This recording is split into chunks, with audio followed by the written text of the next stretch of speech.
Going on the Winners Win podcast, your boy Loso 2.0, the copycat himself. And today we're going to talk about emphasizing basically the use of words and their emotion, right? And what kind of pitch to use with each word, because words are really powerful. Words are, excuse me, I want some more light on me. There we go. Words are, in the beginning, there was the word. And excuse my hair, excuse my beard, and all stuff like that. I just woke up, but in the beginning there was the word, and that means that words are important because the tongue is another type of weapon that you can use. You can use it for good or you can use it for bad or evil. Good, like because the tongue we use to speak things in existence. Everything that I've been speaking into existence has been happening for myself. Excuse me. Everything I've been speaking has been happening for myself. As soon as I speak something into existence, it pops up. And then that's what's been the most exciting thing of it all, right? Is that your tongue helps deliver certain things, right? So that's why, and my guys always say it, like, yo, you really speak everything into existence. Like every single thing that you want to speak into existence actually ends up happening. And it's actually kind of funny because that is truly how it happens, though. I'll speak something to existence and then it'll end up happening like immediately. And that's why I was able to achieve in 1 year what it takes most people to achieve in 3 and 4 years. And that's what I'm trying to help with our community and help everybody achieve, right? So you have to understand the words. You have to be careful when you use certain words. You can't just use words and just spit them out your mouth without having any consequences or thinking there won't be any consequences for what you're saying. But other than that, I like to give little updates and stuff. Today is, I have an off day. I actually have 2 off days at this new job, which is actually amazing because at my last job, it was 6 days a week. Really 7 because I had to technically be on standby, as my old boss would say, because he had no respect for anybody's work-life balance. Excuse me, that sounded nasty. He had no respect for anybody's work-life balance. And that's one thing that you should never let happen. You should never let anybody disrespect your type of work-life balance. You know who's actually perfect about that? I actually just seen some type of interview about, who was it? I think it was either Akon. I think it was Akon. I said Akon, but Akon talking about Eminem and how literally he treated his rap career like a 9 to 5. He would literally come in, 8:45, come into the studio, go all crazy. Then it would be about like 1, 2 o'clock. He would then go eat some lunch, come back 30 minutes later, go till 5, and then leave. And they be saying he was strict on this too. So literally, it would be maybe 5 o'clock, like 4:49 or 4:50, 55. They're going through a verse or whatever. They're halfway through the verse to 5 o'clock hits, and he's like, all right, cool. He's just getting his stuff together and going there like, hey, what's going on? Like, where are you going? He's like, I'm going home. We can finish this verse tomorrow. Literally halfway through it, because he understood the idea of work-life balance. You don't want to overwork yourself because that's what comes with burnout, and you ended up getting burned out. So it's actually good to me that this position gives you 2 days off, because now it's perfect. Now I can actually be home. I can actually continue to work on my business stuff. And on top of that, I continue to actually want to go to work and actually put in my best foot forward. Now, as far as I finally got a school that reached back out to me, guys. I am excited. It's going to be my first speaking gig. I have to get some details and stuff together. And then I'm obviously going to talk to the guys asking me for my organization's name, Winners Win.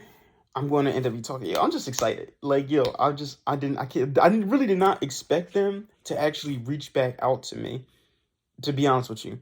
But it's happening. And life just happens so fast. It's not even funny. And it's actually pretty exciting that it does happen this fast, because I did not expect it to happen this fast. And I expect for somebody to reach back out to me and get in the process of speaking in front of another person. Oh, and then my wife sells another wig, yo. It's just winners win and losers lose. That's why I had to change the podcast name, because it's true. Winners win and losers lose. We don't know how it happens. God, maybe we put in the work. I put in the work. Winners just find a way to win in life. No matter what it takes, no matter what type of work they have to put themselves through. Winners win and losers lose. But we're going to start talking about this. announcement though, again, because, I like to I take a snippet out of my thing, that I had a school reach back out to me. So I'm getting the details together to try to do my first speaking engagement at a school. I'm excited, y'all. I'm telling you, winners win, yo. Losers lose, and winners, and I found a way to win. So I'm still looking for more though. So please, if you do figure it out, if you do have anything coming up, please feel free to reach out to me. But yeah, I was talking about the idea of how you change the power of words, and what emotions they have past them, especially when you're changing your pitch when you're speaking. For example, the word excitement. The word excitement, you would say with a high pitch, excitement, because that's what it gives. That's the energy that it gives. It's the vibration that it gives. Victory, it's a positive word. Victory, high pitch. Defeat, you say with a lower pitch. You notice how you change the pitches? When you're speaking, you have to change the pitches and the emphasis on the words based off of the type of emotion that it evokes. Now, this one was a little bit difficult. Love was a little bit difficult, right? Because you can think of it as like love, but then it's like love. But I think it actually would depend on how you feel about love. And that's the thing about it too. Certain words too, like love, can be based off of how the person feels about love. And that's what type of pitch they're going to give to it. And that's what type of emotion it's going to evoke. If I'm a person who, for example, I'm happily married for over a year, you're going to say, I'm going to say love with more excitement, with a higher pitch, more stronger emphasis, a higher emphasis to it.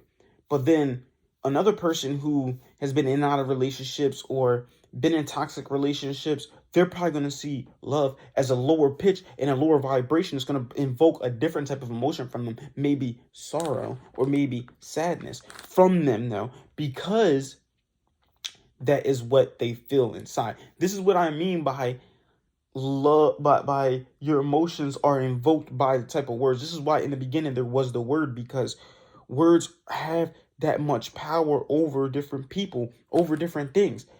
Fear you can have as low, or it could be fear because you like to take fear head on, because this doesn't invoke actual fear in you. This evokes maybe excitement in you because you want to take over this like thing. Defeat. Now, defeat, me personally, it gives me a lower pitch, or I get a lower pitch because it's like defeat. But then again, it's like no loss is really a loss. It's really a less. You know how they say because I always like this saying, right? I love sayings like this. One saying was, every person you meet is either a blessing or a lesson.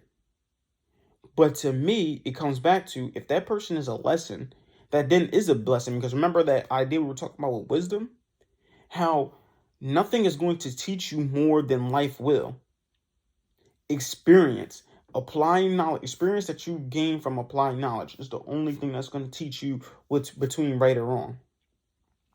So that's why when I see words like fear, stuff like that, it means, not fear, defeat. It has a kind of a mixed emotion. I could probably use a high pitch for it, because defeat to me is just another way of you learning a lesson from life and not just whatever. You know what I'm saying? But that's really what I wanted to talk about. The use of emphasis, the different types of pitch with your voice based off of whatever word that you're using, and what emotion that it can evoke based off of how you feel as a person. So that's really all I have for you guys today. If you are watching this on YouTube, please like, subscribe, and share this channel. And if you are listening to this on any type of podcast platform, 5-star reviews and leave a review below. I definitely will appreciate that. I'm excited for you guys. I want you guys to keep killing the day. And just remember, you pray for success like this. 2.0 out.